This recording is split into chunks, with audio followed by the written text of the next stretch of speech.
Shivanshu recording studio बानावर किशुनगंज। कि मजा लेता हम तू लगाई के कभरा के छोड़ी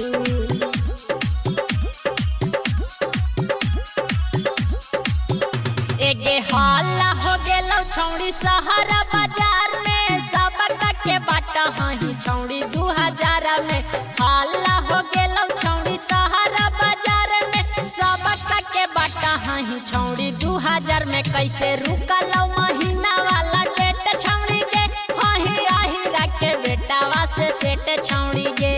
कि तोरा रखे के मनवा हालौ जबला भरवा गे छौड़ी कि मजा लेता हम तू लगाई के कभरवा गे छौड़ी माई बाबू के इज्जत माटी में मिलैनी गे माटी में मिलैनी छौड़ी माटी में मिलैनी गे एगे अहिरा के बेटावा से गाल मिसावैनी गे गाल मिसावैनी छौड़ी गाल मिसावैनी गे धीरे धीरे फूलल जाहो पेट छौड़ी गे अही अहिरा के बेटावा से सेट छौड़ी गे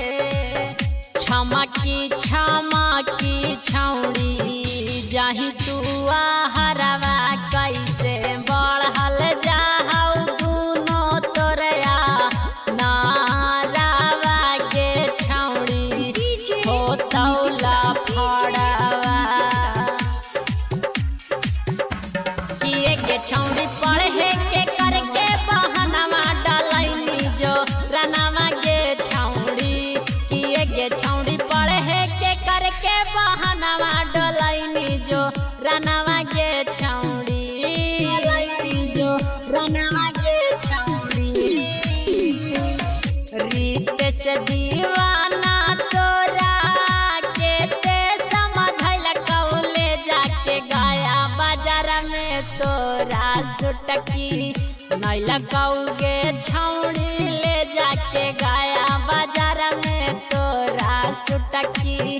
नहीं लगौगे छौड़ी किए गे छौड़ी पढ़े के करके बहनवा डलैनी जो रनवा गे छौड़ी। शिवांशु रिकॉर्डिंग स्टूडियो बानावर किशुनगंज।